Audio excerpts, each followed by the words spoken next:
Isang magandang hapon sa inyong mga kasangga. Unang Huwebes ng Disyembre at tuloy-tuloy pa rin ang ating serbisyong legal. May mga katanungan ba kayong patungkol sa legal na usapin? O di kaya naman may mga kinakaharap na problemang legal na nais bigyang kasagutan? Sabay-sabay nating sagutin ang mga panglegal na katanungan dito sa Kasangga.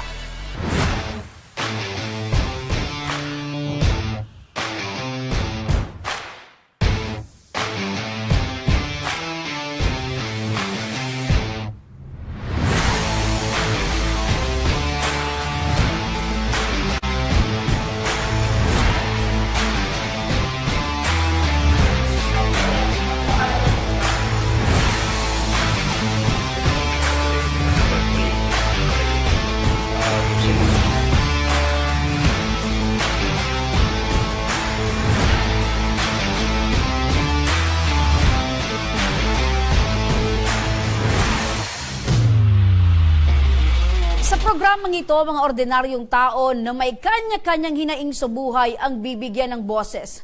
Mga individual na may mga katanungang ora mismo ring bibigyan ng legal na payo at kasagutan na maaring makatulong sa kanilang pagdidesisyon.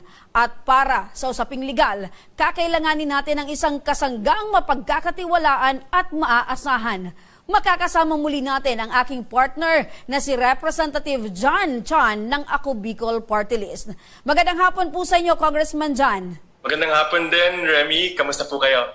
Opo, eto Kong, maayos naman po. At kayo po, kumusta po ang inyong araw ngayon? Ayos naman po. Actually, looking forward po na marinig po yung mga sasangguni po sa ating ngayong hapon at syempre mabigyan po sila ng legal advice po. Ayan, Attorney Chan, handa na po ba tayong sumagot ngayong hapon para sa mga usaping legal? Yes, Ma'am Remy. Handang-handa na po. At dahil dyan, Congressman Attorney Chan, umpisahan na natin ang ating araw para sa serbisyong legal.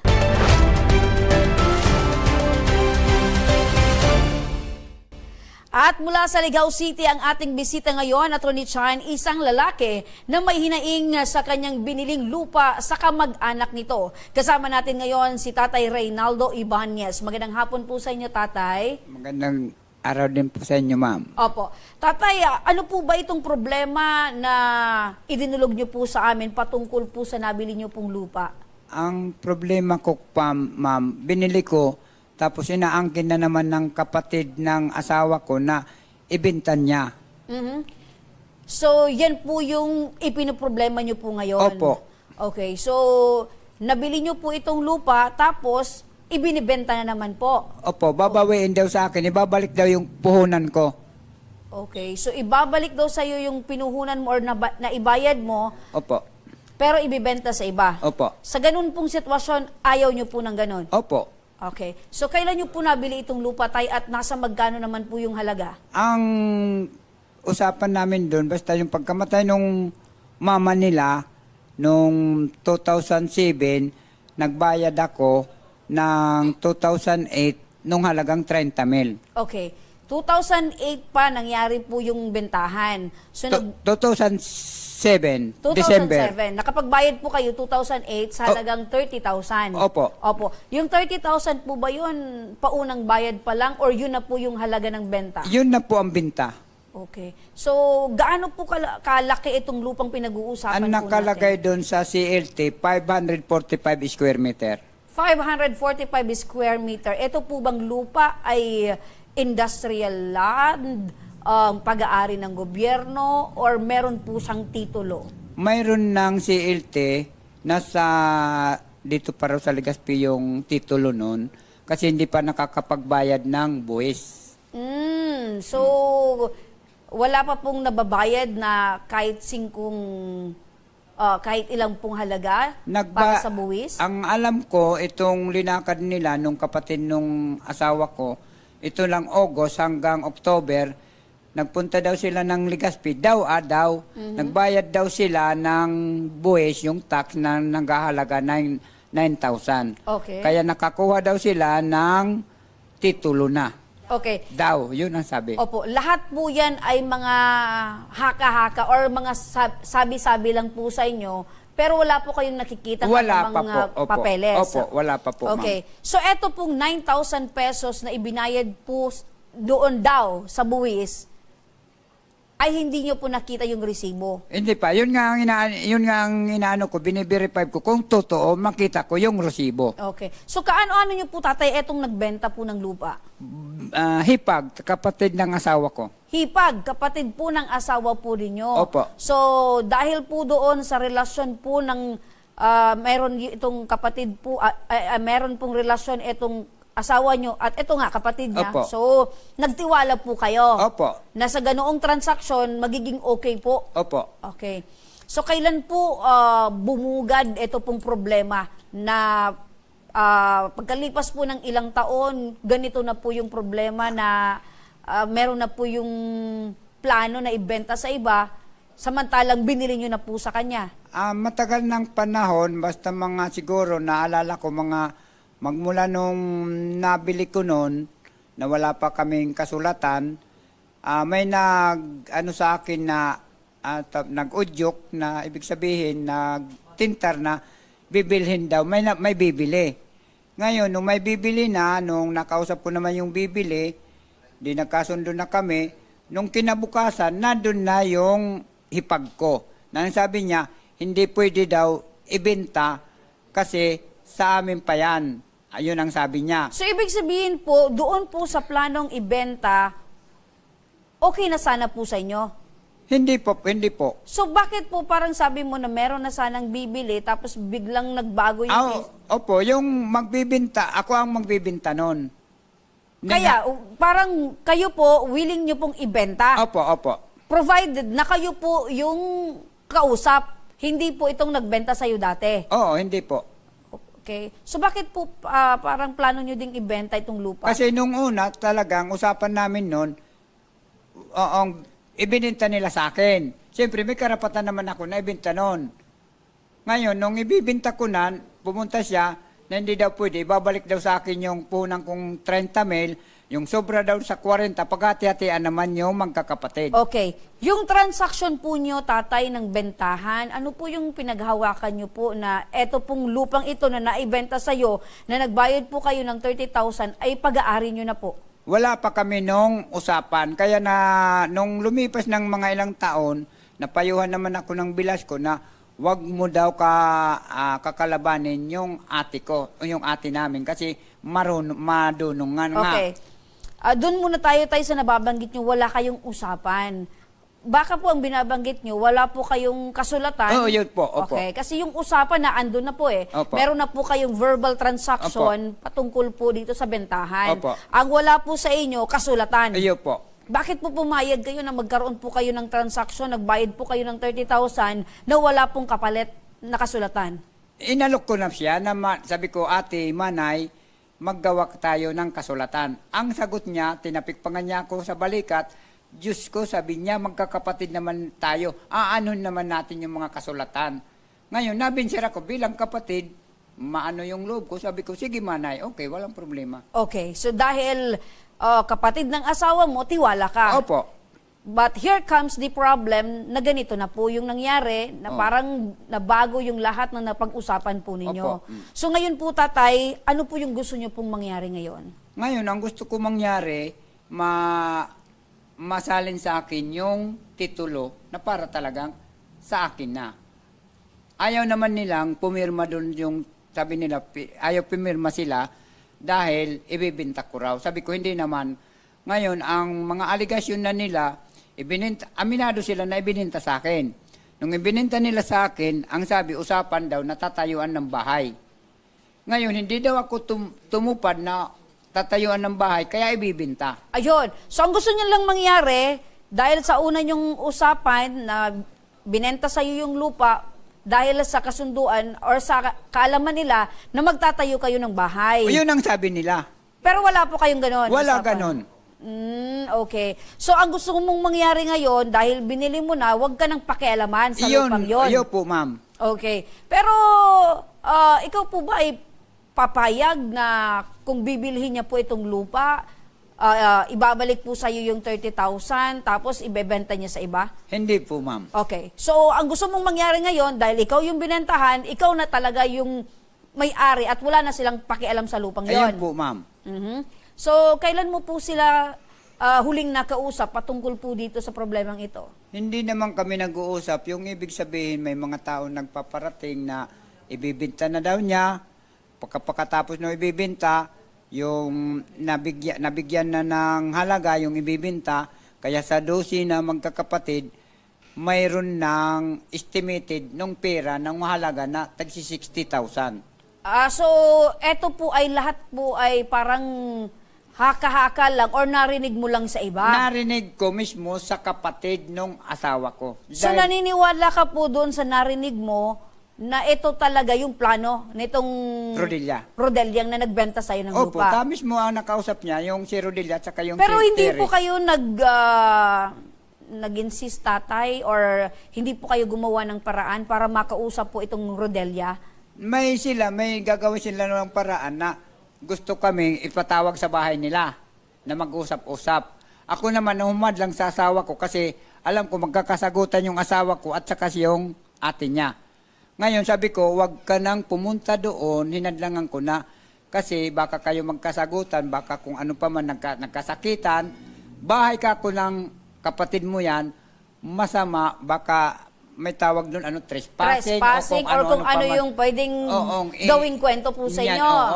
Kaya sabi ko, doon sa sundo sa amin, kung siya may problema, ipatawag kami sa barangay, tadong kami mag-uusap-usap. Opo. So, tama naman po yun, kasi para meron pong proteksyon. Opo, yun. Yung ambas parte. yan, yung both party, tama po yun tayo, no? So, kumbaga, sa proper venue po kayo mag-usap. Yan, opo. Yun po yung gusto po ninyo. Opo. Pero hindi po yun nangyari. Hindi po. Okay. So ngayon po, tatay, dahil dumulog po kayo sa aming programa, ano po yung nais po ninyong malaman o ano po yung mga katanungan po ninyo? Ang gusto kong katanungan ko, ang gusto kong malaman, kung ako talaga yun dun sa kasulatan, kasi pinaggigiit nila na yung 11 na magkakapatid, walang perma. Siya daw lang may perma. Kaya sila makakahabol doon sa ibininta ng ate nila. Okay, so ibig mong sabihin po, tatay, eto pong lupa na naibenta po sa inyo ay hindi lang po itong si Rodelia ang nagmamay-ari. Opo, 12 sila magkakapatid. Okay. So, medyo may problema po talaga yung tatay, no? Opo, Kasi opo. pumasok po kayo sa isang kasunduan na alam po ninyo na yung lupa pala ay hindi lang po siyang may-ari. Opo. Okay. So, dahil yan po mga kasangga, ang katanungan ni tatay, alamin po natin kung may karapatan ba si tatay Reynaldo sa lupang binili nito sa halagang 30,000 pesos kahit walang natanggap na deed of sale sa loob ng 11 taon. Ano ba ang karapatan ng isang taong nakabili ng lupa? At ano ba ang legal nitong proseso upang makaiwas sa mapanlinlang at abusadong tao? Isa-isahin natin yan, bibigyang linaw kasama si Congressman Attorney John Chan. Magbabalik pa ang Kasangga.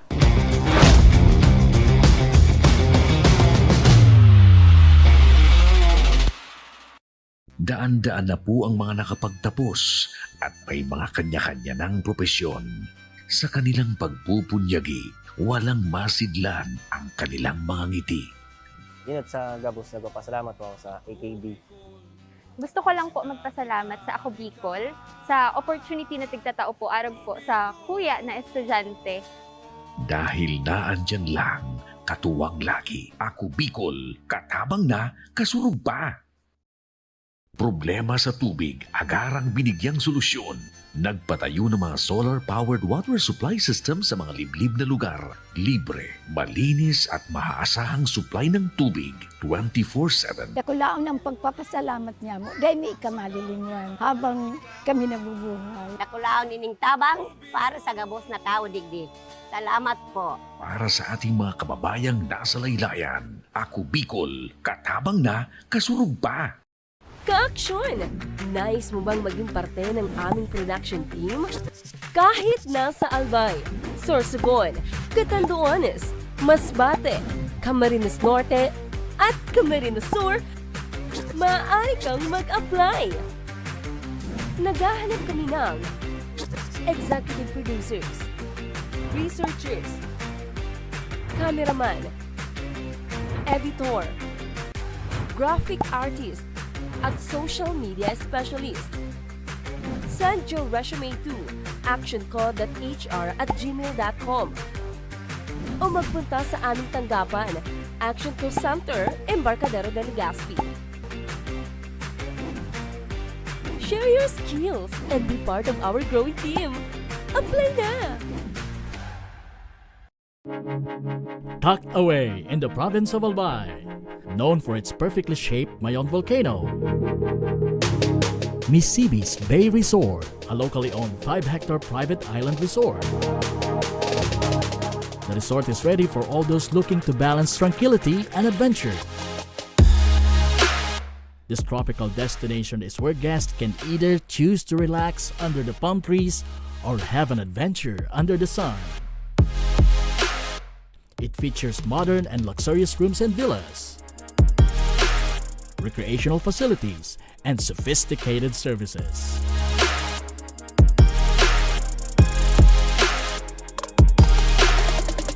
Come and experience Misibis Bay Resort, your tropical island getaway.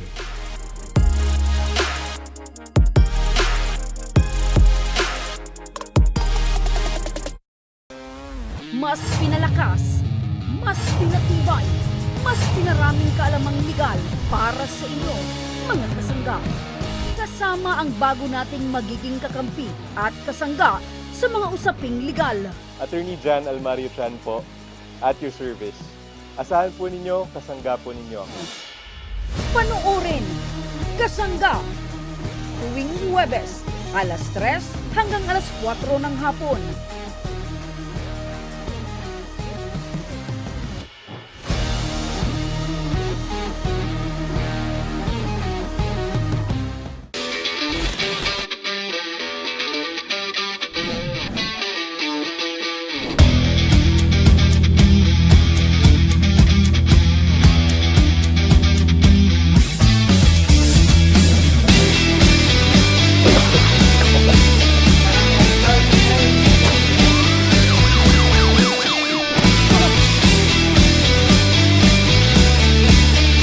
Dahil sa bagong Pilipinas, ang gusto ng pulis, ligtas ka.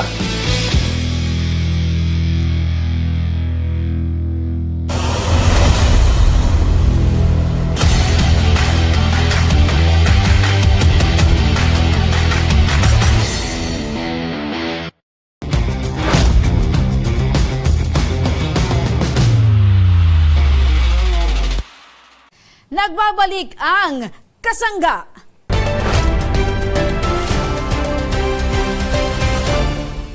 Kasama ko pa rin mga kasangga si Tatay Reynaldo Ibanez na nakabili ng 545 square meter na lupa sa halagang 30,000 pesos. At nasa kabilang linya rin ang ating telepono si Congressman Attorney John Chan.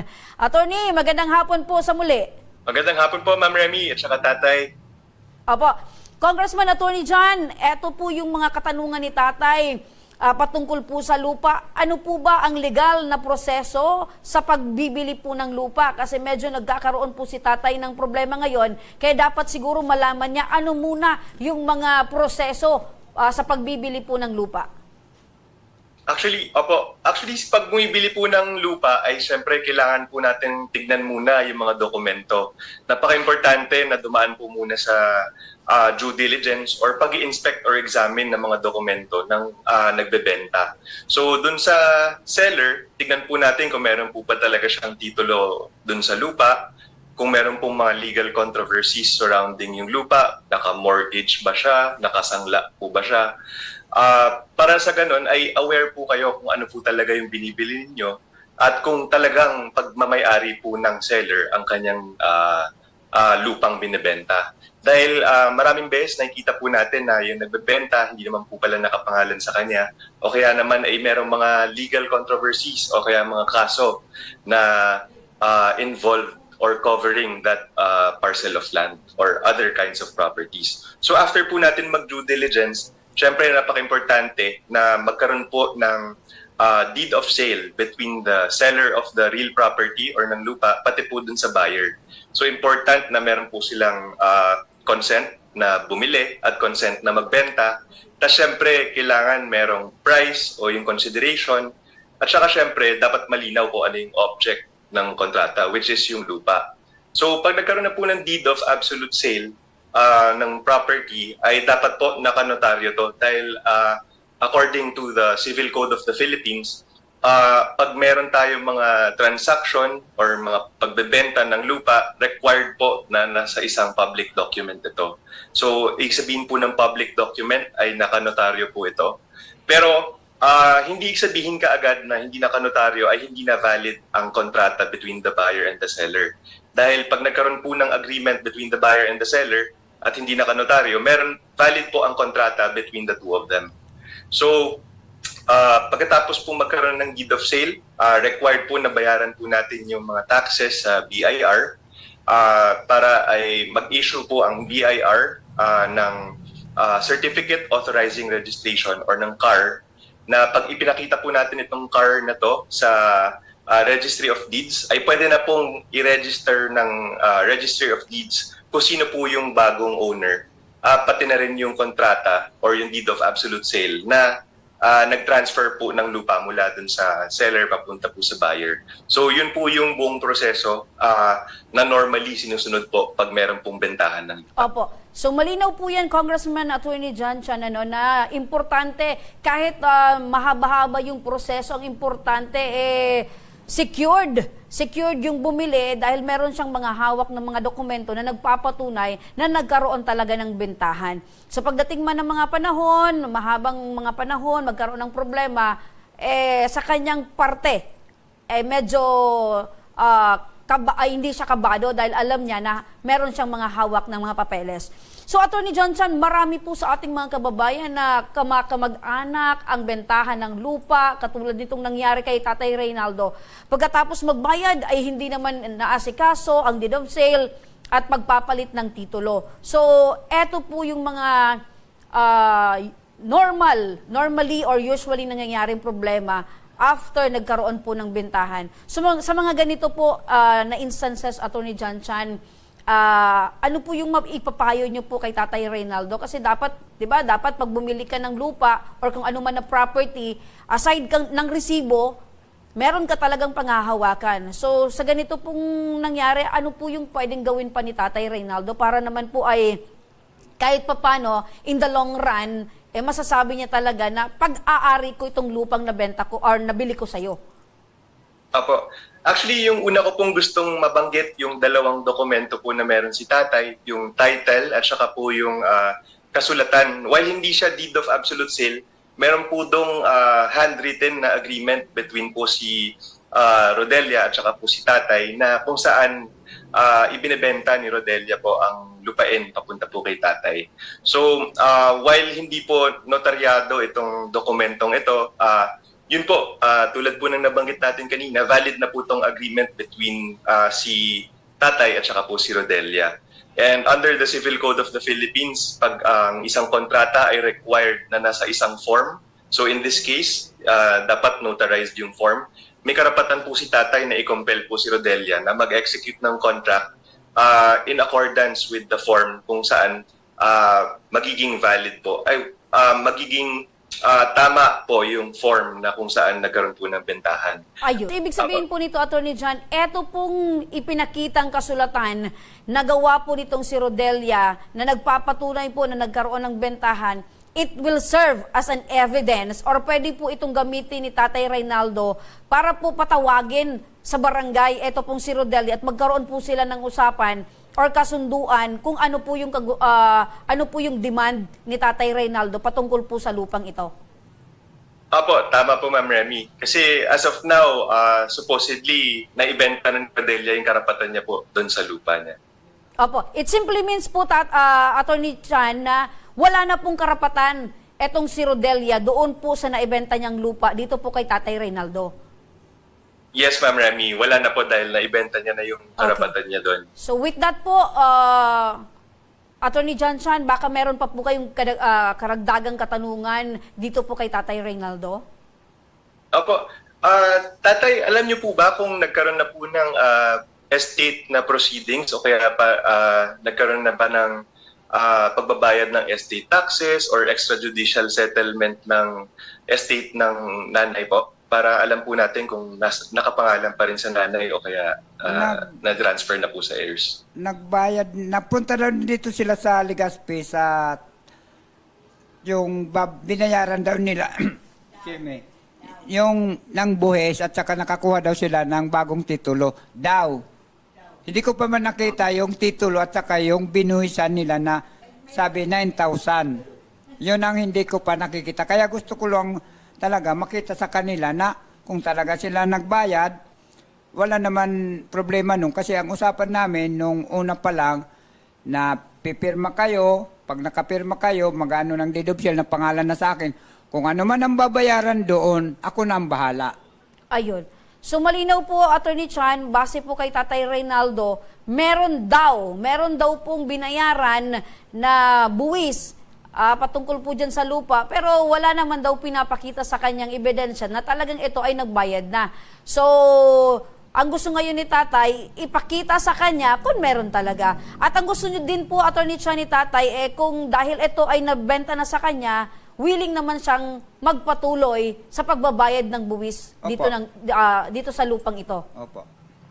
Opo. And tama po yung tatay dahil as owner of the property, kayo po ang dapat talagang nakapangalan doon sa assessor's office na kayo po ang nagbabayad ng mga buwis dyan sa local government.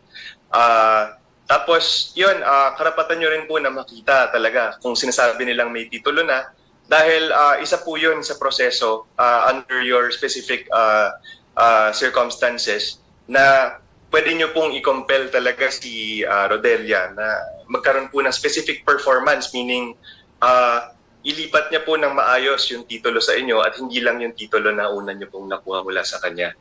Lalo na't sinasabi po nila ay nabayaran na po nila yung buwis at saka syempre nagkaroon na po ng bagong title reflecting yung ownership po dun sa property.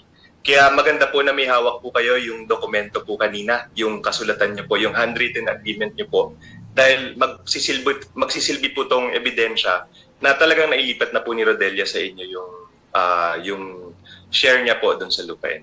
Apo. Attorney Chan, in absence po of deed of sale at titulo, pwede na po bang iproseso or lakarin ni Tatay Reynaldo ito pong mga papeles or mga requirements para po ay mapasa kanya na ito pong pangalan or mailipat na po sa pangalan niya ito pong lupang nabenta niya or nabili niya po kay Rodelia, opo. Opo. Actually, pagdating po sa pagpaparehistro ng titulo, napaka-importante po kasi na meron po tayong hawak na yung owner's duplicate ng title. Lalo na hinihingi po ito ng Registry of Deeds para po ma-cancel itong yung titulo na hawak at mapalitan po ng bagong owner's duplicate na title. Kaya napaka-importante po na makita rin po ni Tatay yung titulo na sinasabi po nila Rodelia. Nang sa gayon ay pwede niya pong makompel po si Rodelia na ibigay po sa kanya itong bagong titulo at syempre maibigay po may process po ni Tatay according to the laws on land titles.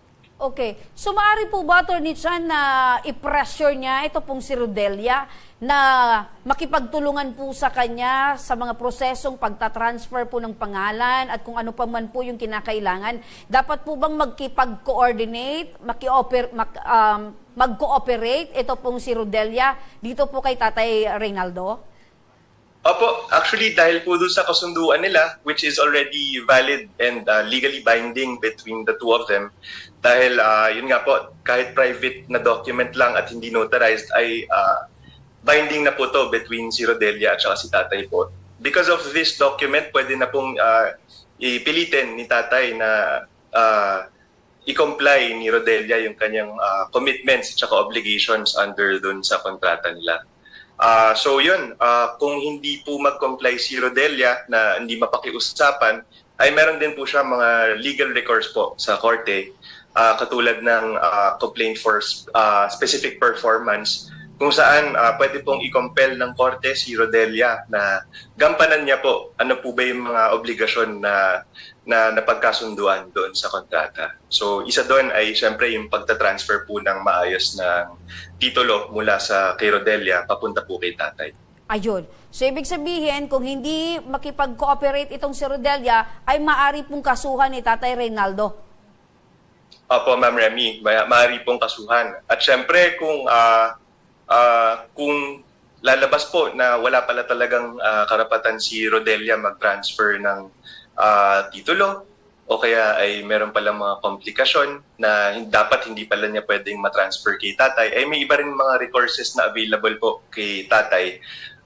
Siyempre, katulad po ng pagpa-file ng criminal case for estafa dahil doon sa misrepresentation ni Rodelia. Pero sana naman na hindi umabot doon at mapakiusapan po si Rodelia o kaya naman ay makompel na po siya through filing a complaint for specific performance. Ayun. So, Tatay Reynaldo, naiintindihan niyo po ba yung mga binabanggit po ni Attorney Chan na mga karapatan mo po patungkol po dito sa lupang ito? Opo. So, ano po yung plano po ninyo ngayon, Tay? Dahil narinig niyo po kay Attorney Chan na meron po kayong habol at eto pong pirma or kasulatan na ginawa po ninyo ni Rodelia, eto po ay malaking ebidensya. Nagkaroon po talaga ng bentahan. Opo. Ang ano ko naman, ang dapat talaga makipagtulungan siya na matransfer na sa akin. Yung makipag-ordinate na kung ano man ang lalakarin na makipagtulungan na masalin na sa akin yung pangalan ng titulo. Opo. Sa tingin niyo po ba gagawin po yun ni Rodelia? Hindi po, ma'am. Okay. So, Attorney Chan, yan po yung isa pa sa mga pinoproblema po ni Tatay Reynaldo dahil yung parang hindi daw po makikipag-coordinate itong si Rodelia sa kanya at hindi po makikipag-cooperate sa bagay na yan. Kaya yun din po ang isa sa inaalala po ni Tatay Reynaldo. Opo. So, yun po, actually, sa ngayon po kasi wala na talagang karapatan si Rodelia dun sa property niya. Hindi niya na po pwedeng bawiin. Hindi niya rin po pwedeng ibenta ulit yung lupa dahil naibenta niya na po yung share niya kay tatay noong 2007. So, actually, mapapansin po natin na 17 years na po yun. So, wala na po talagang habol si Rodelia dahil meron po tayong tinatawag na laches. Ibig sabihin po ng laches ay you slept on your rights, meaning matagal mo nang pwedeng mag-file ng kaso para bawiin yung property kung talagang nag-o-object ka dito. Because 17 years have lapsed na, hindi na po niya pwedeng habulin pabalik or bawiin pabalik yung property na nakay tatay.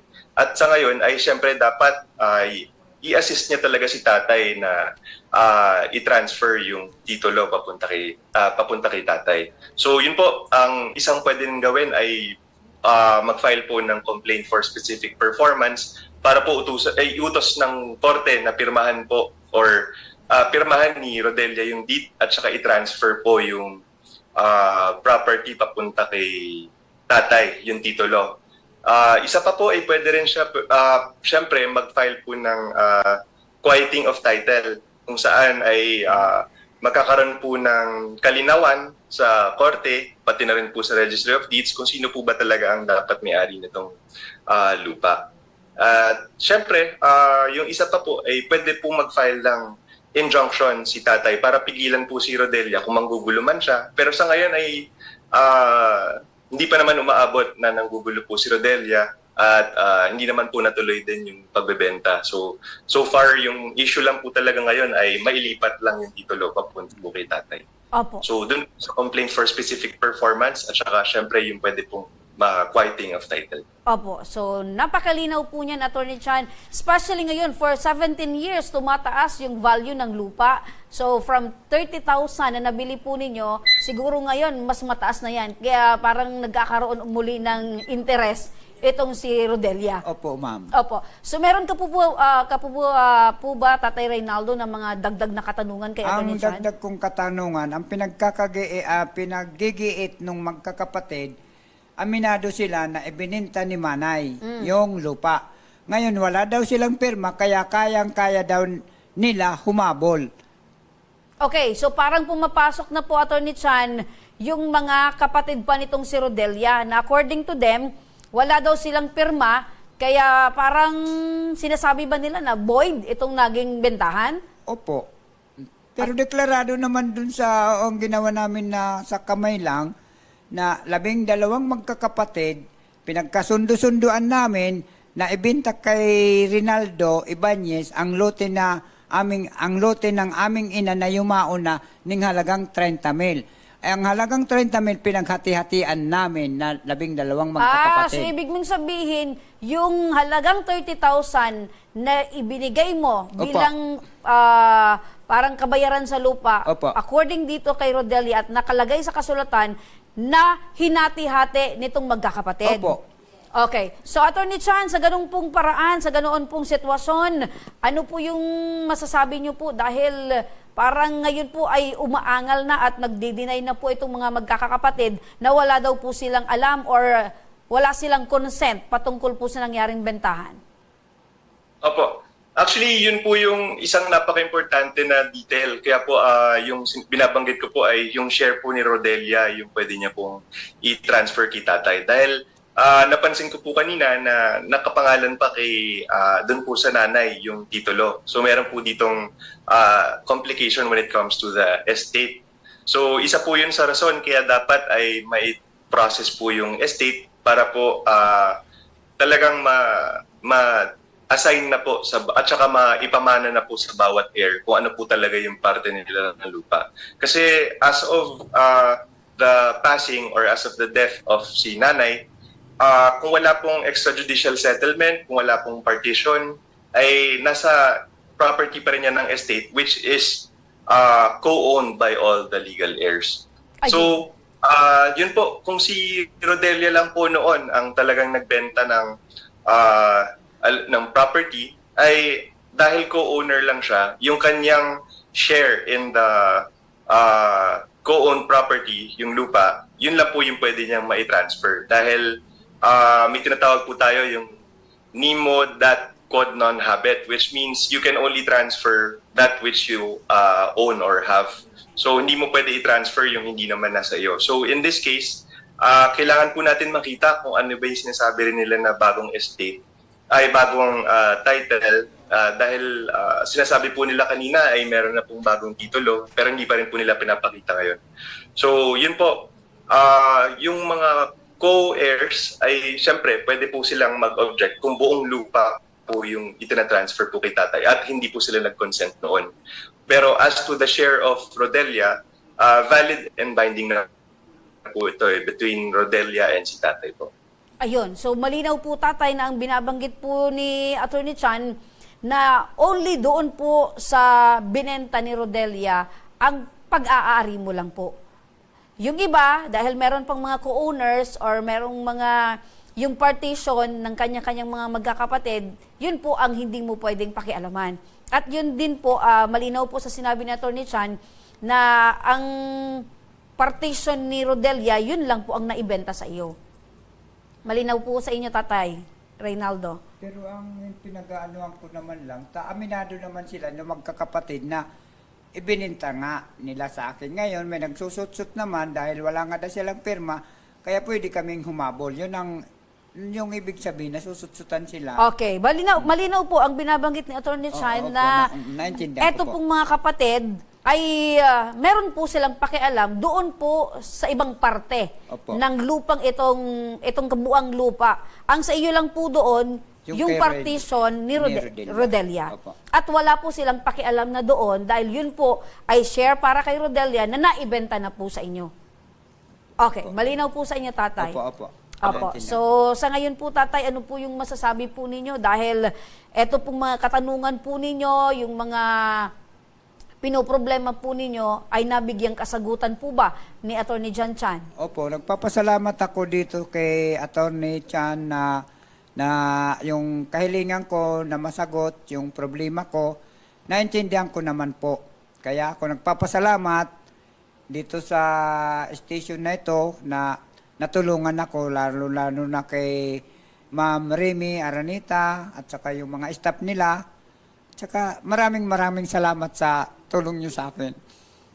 Wala akong maano kasi ma'am, may sakit akong cancer. Kaya papasalamat na lang ako sa Diyos na nabuhay pa rin ako. Bakit pa ginaganon ako ng mga kapatid ko? Kaya okay lang na natulungan nyo ako.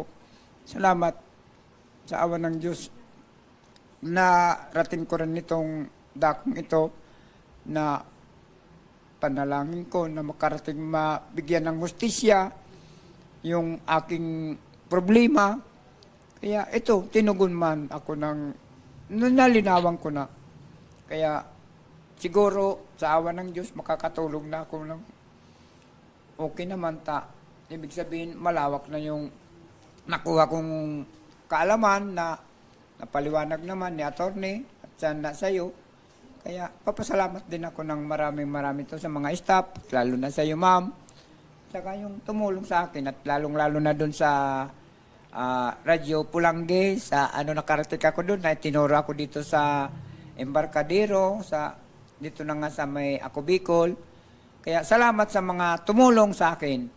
Wala akong masasabi kundi salamat sa Diyos. Opo. Salamat sa atin lahat. Yun naman po, Tatay Reynaldo, ang pinaka-importante, yung kalinawan po patungkol po sa karapatan po ninyong legal, dito nga po sa nabili po ninyong lupa. So, Opo. sabi nyo nga po, Tatay Reynaldo, kayo po ay makakatulog na dahil malinaw po ang karapatan po ninyo. At sabi nga po, pag may karapatan, ipaglaban po. Ayan. Opo. Maraming salamat po sa inyo, Tatay Reynaldo, at yun lang po ang mga pwede naming maitulong po sa inyo, mga kaalamang legal, dahil yun po ang karapatan po ninyo. Opo. Sa muli, maraming salamat po, Tatay. Opo. Salamat din po, Ma'am Remy Araneta. Yun. Salamat po. Maraming salamat po sa inyo, Tatay Reynaldo, at maraming salamat, Congressman Attorney John Chan. At sa pagbabalik, bibigyan naman natin ng linaw at kasagutan ang tanong ng bayan sa hapong ito. Kaya huwag kayong bibitaw dahil magbabalik pa ang inyong kasangga.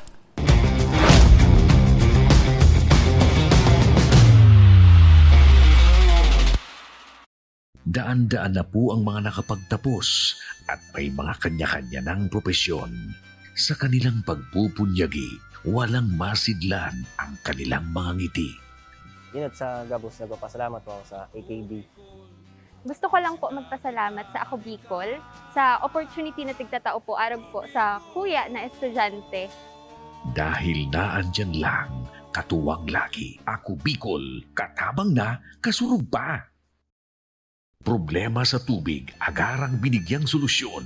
Nagpatayo ng mga solar-powered water supply system sa mga liblib na lugar. Libre, malinis at maaasahang supply ng tubig 24/7. Dako laang ng pagpapasalamat niya mo, dahil may ikamalilinwan habang kami nabubuhay. Nakulaon ining tabang para sa gabos na tao digdi. Salamat po. Para sa ating mga kababayang nasa laylayan, Ako Bicol, katabang na, kasurug pa. Ka-aksyon! Nais mo bang maging parte ng aming production team? Kahit nasa Albay, Sorsogon, Catanduanes, Masbate, Camarines Norte, at Camarines Sur, maaari kang mag-apply. Naghahanap kami ng executive producers, researchers, cameraman, editor, graphic artist, at social media specialist. Send your resume to actionco.hr@gmail.com o magpunta sa aming tanggapan, Action Co Center, Embarcadero de Legazpi. Share your skills and be part of our growing team. Apply na! Tucked away in the province of Albay, known for its perfectly shaped Mayon volcano, Misibis Bay Resort, a locally owned 5-hectare private island resort. The resort is ready for all those looking to balance tranquility and adventure. This tropical destination is where guests can either choose to relax under the palm trees or have an adventure under the sun. It features modern and luxurious rooms and villas, recreational facilities, and sophisticated services.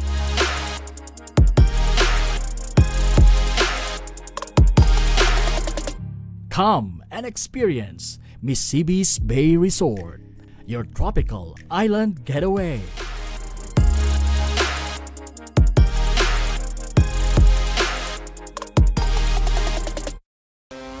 Mas pinalakas, mas pinatibay, mas pinaraming kaalamang legal para sa inyo, mga kasangga.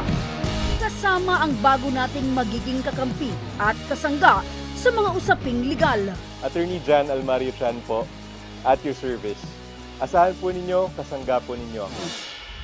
Panoorin, kasangga, tuwing Huwebes, alas 3 hanggang alas 4 ng hapon.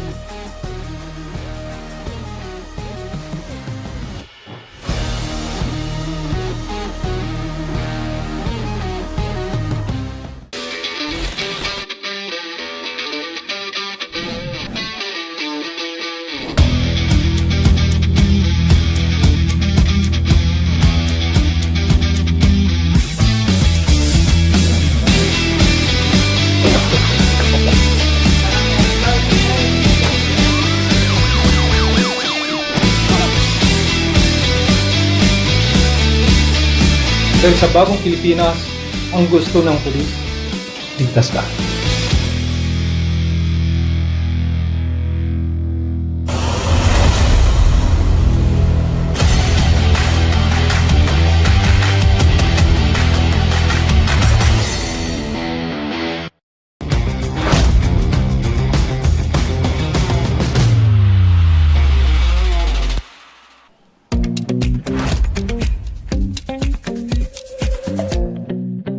Mula sa Daragalbay, isang kababayan natin ang nagpaabot ng kanyang hinaing sa ating official Facebook page. Ang kanyang katanungan ay nagmula sa kanilang naranasan ng kanyang misis na parehas na lumipat sa Daraga at nakakilala umano ng mga bagong kaibigan at kapitbahay. 10 taon na raw silang nakatira sa isang barangay ng Daraga na kung saan ay naging kaibigan na nila ang isang lalaki na nakakasama na rin nila sa mga inuman at sa mga raket. Ngunit kalaunan ay tuwing naiimpluwensyahan ito ng alak, hindi na raw nito magawang pigilan ang sarili na magwala at manggulo sa kanilang lugar. Ang isang pinaghihinalaan nila kung bakit ganito na lang siya kung manggulo ay dahil sa hindi pagkakaunawaan sa trabaho. Ang pangamba ngayon ng mag-asawa ay kung paano raw sila makakahingi ng proteksyon laban sa lalaking ito or kanilang kapitbahay.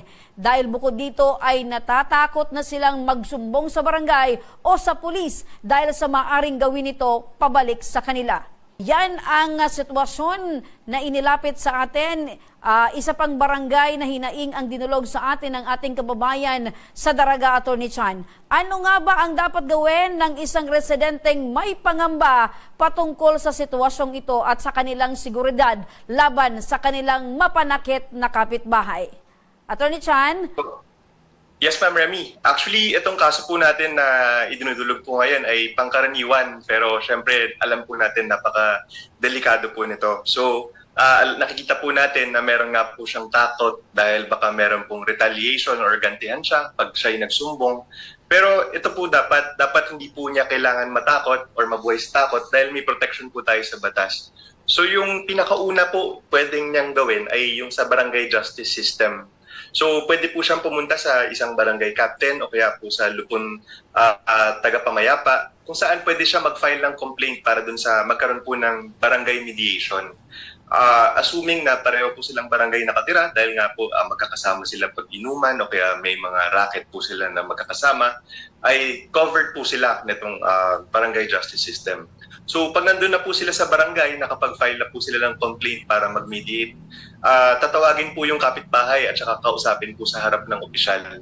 So pwede pong pumirma sila pagkatapos nito ng kasunduan at na to keep the peace o kaya naman hindi manggugulo yung kapitbahay. At pag lumabag po ay pwede na pong dalhin po sa korte itong matter na to. Pero bago po dumating sa korte, ay dapat humingi po tayo ng certification to file action or yung CFA mula dun sa barangay na hindi umandar o hindi gumana yung pag-mediate po. So, pag dinala po sa korte, marami pong mga complaints or mga cases na pwede pong ma-file against the neighbor dahil tulad po ng sabi ay nanggugulo, may mga risk para manakit or mga threat.